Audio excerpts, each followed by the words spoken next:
வணக்கம். பாட்டி சொல்லை தட்டாத பேரன் உங்கள் நண்பன் சே பாக்கியராஜ். இன்று ஒரு நல்ல தகவல்களை உங்களுக்காக நான் பதிவு செய்கிறேன், பார்த்து பயன்பெறுங்கள். அதாவது என்ன தகவலை பற்றி நான் தெரிவிக்கப் போகிறேன் என்றால், இந்து வாரிசுரிமை சட்டத்தின்படி பெண்களுக்கு சொத்தில் பங்கு உண்டு என்று எண்ணற்ற தீர்ப்புகளும் உள்ளது. அது மட்டும் அல்லாமல் அதில் எந்த வகையான பத்திரங்களை பதிவு செய்யலாம், எந்த வகையான பத்திரங்களை பதிவு செய்யக்கூடாது, எந்தெந்த அலுவலகத்துக்குரிய ஆவணங்களை அங்கே சமர்ப்பிக்கப்பட வேண்டும், அதில் ஏதேனும் இல்லாமல் இருந்தால் அந்த பத்திரத்தை எப்படி நிராகரிக்க வேண்டும், அது மட்டும் அல்லாமல் பட்டா மாற்றம் செய்கின்ற போது என்னென்ன ஆவணங்களை அடிப்படையாக வைத்து பட்டா மாற்றம் செய்ய வேண்டும், இது அனைத்தும் தெரிந்தும் தெரியாதது போல் பத்திரப்பதிவுத்துறை மற்றும் வருவாய்த்துறை இரண்டும் சேர்ந்து எண்ணற்ற தவறுகளை செய்து எனது தாய்க்கு உரிய உரிமையை பறிக்கப்பட்டதால் ஏற்பட்ட மன உளைச்சல் என்பது எந்த அளவுக்கு இருக்குமோ அதுக்கு ஏற்றாறு போல் உள்ள அனைத்து ஆவணங்களையும் என்னால் பெறப்பட்டிருக்கு. இதுல இன்னொரு விஷயத்த மேற்கோள் காமிக்கிறாங்க. அங்கதான் ஒரு ஹைலைட்டே இருக்கு. என்ன விஷயம்னு பார்த்தீங்கன்னா, சின்னசேலம் வட்டாட்சியர் அலுவலகத்தில் இருக்கக்கூடிய முன்னாள் வட்டாட்சியர் திருமதி இந்திரா அவர்கள் என்னுடைய தாயுடைய பெயரை கூட்டாக பட்டாவில் பெயரை சேர்க்க வேண்டும் அப்படின்னு சொல்லிட்டு என்னால் ஒரு மனு போடப்படுகிறது. அந்த மனுவில் பார்த்தீங்கன்னா 448 இருக்கக்கூடிய அந்த 4 சர்வே நம்பரை நான் அந்த கூட்டா இணைக்க சொல்லிய மனுவில் இருக்காது. ஆனால் வேண்டும் என்றே எனது தாய்மாமனுடைய ஸ்டேட்மெண்ட் அடிப்படையாக கொண்டு அந்த 4 நம்பர்களையும் அந்த செயல்முறை ஆணையை இணைத்து வட்டாட்சியர் திருமதி இந்திரா அவர்கள் ஒரு செயல்முறை அணையை பிறப்பிக்கிறாங்க. இந்த செயல்முறை அணையை பிறப்பித்ததை மேற்கோள் காமிச்சும் மாவட்ட பதிவாளர் என்ன பண்றாங்கன்னா, எங்க அம்மாவுடைய விடுதலை பத்திரத்தை ரத்து செய்ய இயலாது அப்படின்னு சொல்லி இவங்க ஒரு செயல்முறையை பிறப்பிச்சிட்டாங்க. இதுதாங்க நடந்துச்சு. இப்ப உங்களுக்கு நல்லா புரிஞ்சிருக்கும், வருவாய்த்துறையும் பத்திரப்பதிவுத்துறையும் என்ன விதமான கோல்மால் வேலைகளை ஒருத்தரை குறை சொல்லி கொண்டு செய்திருக்கிறார்கள் அப்படிங்கிறதுக்கு முழு எடுத்துக்காட்டு இப்போ நான் சொல்லி அனைத்துக்கும் தெரிஞ்சிருக்கும். சரி, இதுக்காக நீ என்ன பாக்கியராஜ் செஞ்சுட்ட, உன்னால இது என்ன சரி பண்ணிட முடியுமா அப்படின்னு சொல்லி பார்த்தீங்கன்னா, உண்மையாவே மனிதாபிமானத்தின் அடிப்படையிலும் சட்டத்துக்கு உட்பட்டு அனைவரும் செயல்படுவார்களே ஆனால் இந்த பத்திரமும் சரி, இப்போ ஏற்படுத்தியிருக்கக்கூடிய பட்டாவும் சரி தவறு என்பதை என்னால் நிரூபிக்க முடியும். இப்ப அதுக்கு அடுத்தது என்ன பண்றாங்க, இந்த மாவட்ட பதிவாளர் போடப்பட்ட செயல்முறையை அடிப்படையாக கொண்டு வடக்கணந்துள்ள சார் பதிவாளர் சதீஷ் என்பவர் என்ன பண்ணுகிறார் அப்படின்னு பாத்தீங்கன்னா, வேறு ஒரு நபருக்கு எனது தாய்மாமன் சொத்தை விற்பனை செய்கிறார், அந்த பத்திரத்தை ஒரு பதிவு செய்து தருகிறார். இதுல என்ன பிரச்சனை அப்படிங்கிறத அடுத்த பாயிண்டா நம்ம சொல்லணுன்றதுக்காக தான் இப்ப இதோடைய கண்டினியூட்டியாவே நான் சொல்லிட்டு இருக்கேன். அதிக நேரங்கள் ஆகியிருக்கு என்பதற்காக யாரும் இதை ஸ்கிப் பண்ணிட்டு போயிடாதீங்க. இதில் இருக்கக்கூடிய அனைத்து விஷயங்களும் உண்மையானவை.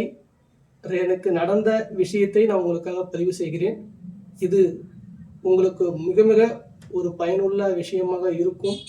ஏனென்றால் நான் எண்ணற்ற வழக்குகளையும் அதிலிருந்து அதுக்கு ஏற்றாற் போல தீர்ப்புகளெல்லாம் நான் பார்த்துருக்கிறேன். அது மட்டும் இல்லை, ரெவன்யூ ஸ்டாண்டிங் ஆர்டர் என்ன சொல்லுது, அதன்படிலாம் அவங்க செஞ்சுருக்கிறாங்களா இல்லையா, பத்திரப்பதிவுத்துறை என்ன சட்டத்தில் சொல்லுது, விதிகள் என்ன சொல்லியிருக்கிறது, சுற்றறிக்கைகள் என்ன சொல்லியிருக்குது, அதே போல் பார்த்தீங்கன்னா வருவாய்த்துறையில் பட்டா பாஸ் புத்தக சட்டம் என்ன சொல்லுது, பட்டா பாஸ் புத்தக விதிகள் என்ன சொல்லுது, வருவாயுடைய நிலை ஆணை என்ன சொல்லுது, அவங்க போடுற அரசாணைகள் சுற்றறிக்கைகள்லாம் என்ன சொல்லுது, இந்த பட்டா மாற்றத்தை பற்றின்ற விஷயத்தை அனைத்தையும் நான் முழுமையாக ஆராய்ச்சி எடுத்து வைக்கப்பட்ட விஷயத்துல 2 துறைகளும் தவறு செய்திருப்பதை முழு ஆவணமாக என்னிடம் வைத்துள்ளேன். இப்ப திரும்ப அடுத்தது உங்களுக்கு பாயிண்ட் அவுட் போகும். ஏன்னா வடக்கணந்தல் சார் பதிவாளர் ஏன் அப்படி செஞ்சாரு, மாவட்ட பதிவாளர் எப்படி அந்த விடுதலை பத்திரத்தை ரத்து செய்யாமல் உத்தரவு பிறப்பித்தார்கள் அப்படிங்கிறதுக்கு உண்டான விஷயத்தை பார்ப்போமா, பார்த்துக்கோங்க. இப்ப என்னன்னா, கள்ளக்குறிச்சி மாவட்ட பதிவாளர் திருமதி ரூபியா பேகம் அவர்களுடைய அலுவலகத்துல எங்க அம்மாவுடைய விடுதலை பத்திரம் ரத்து செய்யாமல் நீதிமன்றத்துக்கு போக சொல்லி ஒரு செயல்முறை ஆணையை பிறப்பிச்சாங்க. அந்த செயல்முறை ஆணையை பிறப்பிக்கப்பட்ட நாள் 9/8/2023. ஆனால் மனு கொடுத்த மனுதாரராகிய எங்களை யாரையும் அழைக்காமல், அதாவது என்னையும் எனது தாயையும் அழைக்காமல், எனது தாய் மாமனுக்கு தொடர்பு கொண்டு அவரை வர சொல்லி கள்ளக்குறிச்சி மாவட்ட பத்திரப்பதிவு துறையில் உள்ள பதிவேட்டில் கையொப்பம் பெற்றுக்கொண்டு செயல்முறை ஆணையை நேரில் கொடுக்கப்பட்டுள்ளது. என்ன தேதி? 10/8/2023. செயல்முறை பிறப்பித்தது 9/8/2023. 11ஆம் தேதி அலுவலக நாள், 12/13 விடுமுறை நாள், 14 அலுவலக நாள், 15 ஆகஸ்ட் 15 சுதந்திர தினம் விடுமுறை நாள், 16ஆம் தேதி எனது மாமா செங்குட்டுவேல் என்கின்ற நபருக்கு கிரயமாக பத்திரத்தை பதிவு செய்து விட்டார். என்கிட்ட ஒரு விஷயம் என்னன்னு கேட்டிங்கன்னா, தூங்குறதுக்கு முன்னாடி முதல்ல அந்த சொத்துக்கள் மீது போட்டு ஒரு ஈஸியை பார்த்துட்டு தூங்குவது எனக்கு வழக்கம். இப்போ அப்படி நான் செஞ்சுக்கிட்டு இருந்ததில் அந்த கரெக்டாக அவங்க பத்திரம் பதிவு செஞ்ச அன்றைக்கி நான் பார்க்காம விட்டுட்டேன். காரணம் என்ன, எனக்கு காலில் அடிபட்டு இருந்ததுனால கட்டு போட்டிருந்தேன். அன்றைக்கி போய் கட்டு போட்டிருந்ததால என்னால் பண்ண முடியாமல் போயிடுச்சு. வீட்டுட்ட ஈஸியை செக் பண்ணலான்ட்டு செக் பண்ணால் பத்திரம் ரிஜிஸ்டர்ட் ஆகிடுச்சு. உடனே அதுக்கு சம்மந்தமாக ஒரு மனு எழுதி அதுக்கு உண்டான ஆவணங்கள்லாம் போய் ஈஸிலாம் போட்டு எடுத்துகிட்டு வந்து இணைத்து மாநிலத்தோடைய, அதாவது தமிழ்நாட்டுடைய பதிவுத்துறை தலைவர் முதல் கடலூரில் இருக்கக்கூடிய டிஐஜி வரை மாவட்ட பதிவாளர் அனைவருக்கும் என்னால் ஒரு புகார் மனுவும் கொடுக்கப்பட்டுள்ளது.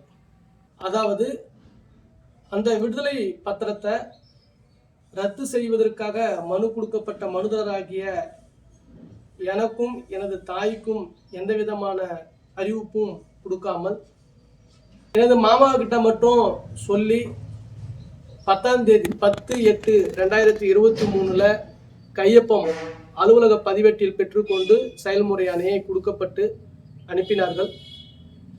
அதை அடிப்படையாக கொண்டுதான் 16/8/2023 வடக்கந்தல் சார் பதிவாளத்தில் ஒரு கிரைய பத்திரமும் ஏற்பட்டு விட்டது. அதனால தான் நான் என்ன பண்ணுறேன், 18/8/2023 சுமார் 3 நிமிடங்கள் இருக்கும்னு நினைக்கிறேன். அதாவது 12 மணிக்கு அடுத்தது 3 நிமிடங்கள் சொல்கிறோம் இல்லையா, அந்த கணக்கில் தான் 17ஆம் தேதி நைட்டு போடப்பட்ட அனைத்து மெயிலும் 18ஆம் தேதி அதிகாலை 3 நிமிடங்களுக்கு ஃபார்வர்ட் ஆகிருக்கு. அனைத்து அதிகாரிகளுக்கும் என்னால் அனுப்பப்பட்டுச்சு. அது மட்டும் அல்ல, உடனே 18ஆம் தேதி காலையிலே என்ன பண்ணுறேன், மனு எல்லாத்தையும் எடுத்துக்கிட்டு கிராம நிர்வாக அலுவலர்கிட்ட ஒரு பட்டா மாற்றம் செய்யக்கூடாதுன்னு ஒரு மனுவை கொடுக்குறேன், மாவட்ட ஆட்சியர்கிட்ட ஒரு மனு கொடுக்குறேன், சப்ரிஜிஸ்டர்கிட்ட போய் ஒரு மனு கொடுக்குறேன், மாவட்ட பதிவாளர்கிட்ட போய் ஒரு மனு கொடுக்குறேன். மாவட்ட பதிவாளர்கிட்ட நான் அந்த மனுவை கொடுத்த உடனே இதுதான் நான் செயல்முறை ஆணையை போட்டு விட்டேனே அப்படின்னு சொல்லி என்கிட்ட அவங்க சொல்கிறாங்க. அப்போ நான் சொல்கிறேன், நீங்கள் போட்ட செயல்முறை ஆணை தவறானது, அதுக்காக தான் உங்கள்கிட்ட மனு கொடுக்க வந்திருக்குங்கன்னு சொல்லிட்டு மனு கொடுத்துட்டு டிஐஜிக்கும் ஐஜிக்கும் மெயில் அனுப்பிச்சிருக்கிறேன்ற விஷயத்தை அவங்கள்ட்ட சொல்லிட்டு நான் கிளம்பி வந்துட்டேன். ஆண்டவன் அடுத்தது இந்த பத்திரத்தில் ஒரு சிக்கலை உருவாக்க சர்வே எண் 448/2A2C2 அப்படின்னு சொல்லக்கூடிய 2 நம்பர்களில் வருவாய்த்துறை ஆவணம், அதாவது பட்டாவில் 31 சென்ட் 31 சென்ட் என கணக்கு இருக்கு. ஆனால் பத்திரப்பதிவுத்துறையில் அந்த பத்திரத்தை செங்குட்டுவேல் என்பவருக்கு கிரயமாக எனது மாமா எழுதி கொடுத்த அந்த பத்திரத்தில் 31 சென்ட் 31 சென்ட் என பதிவு செய்யப்பட்டிருக்கும். அப்போ விடுதலை பத்திரத்தில் 29 சென்ட்னு சொல்லி எனது அம்மா கையெழுத்து போட்டிருக்கின்ற போது 31 சென்டில் வேறொரு நபர் கிரயமாக வாங்கியிருக்கக்கூடிய பத்திரத்தை சார் பதிவாளர் பதிவு செய்தது தவறு. அது யாரை சொல்லுது அப்படின்னா, 2007 போடப்பட்ட 17/5/2007 போடப்பட்ட ஒரு சுற்றறிக்கை தான் சொல்லுது. மூதாதையர்கள் சொத்து என்றால் அவங்களுடைய இறப்பு வாரிசு சான்று இருக்க வேண்டும், வருவாய் ஆவணங்களும் பதிவுத்துறை ஆவணங்கள் அனைத்தும் சரிபார்க்கப்பட்டு தான் பத்திரத்தை பதிவு செய்யப்பட வேண்டும் என்று சொல்கிறது. இதை இந்த சார் பதிவாளர் சரியாக கையாண்டிருந்தால் என்ன சொல்லும், இந்த பத்திரத்தை பதிவு பண்ணியிருக்க மாட்டாங்க, என்னுடைய தாயை அழைத்திருப்பாங்க, இவங்கள்ட்டையும் கேட்டுட்டு நீங்கள் அந்த பத்திரத்தை ரிலீஸ் பண்ணியிருக்கணும் அப்படின்னு சொல்லி கேட்டிருப்பார். இல்லை என்றால் அதை தவறை சுட்டி காமித்து தணிக்கைக்கு அந்த சார் பதிவாளர் அனுப்பியிருக்க வேண்டும். அந்த சுற்றறிக்கையில் அதுதான் சொல்லுது. ஏன்னா 55 காரணம் காமித்து அனைத்து சார் பதிவாளர்களும் தப்பித்துக் கொள்வதற்கு ஒரு பிரிவாக இருப்பது தான் 55.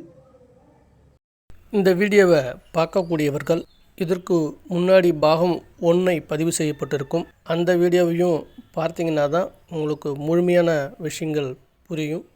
அதுக்கடுத்தபடியாக இதுக்கடுத்தது பாகம் 3ல் இன்னும் சில முக்கியமான தகவல்களை, நடந்த பட்டா மாற்ற குளறுபடிகள், பத்திரப்பதிவு குளறுபடிகள் பற்றிய விவரங்களை பதிவு செய்யப்படும்.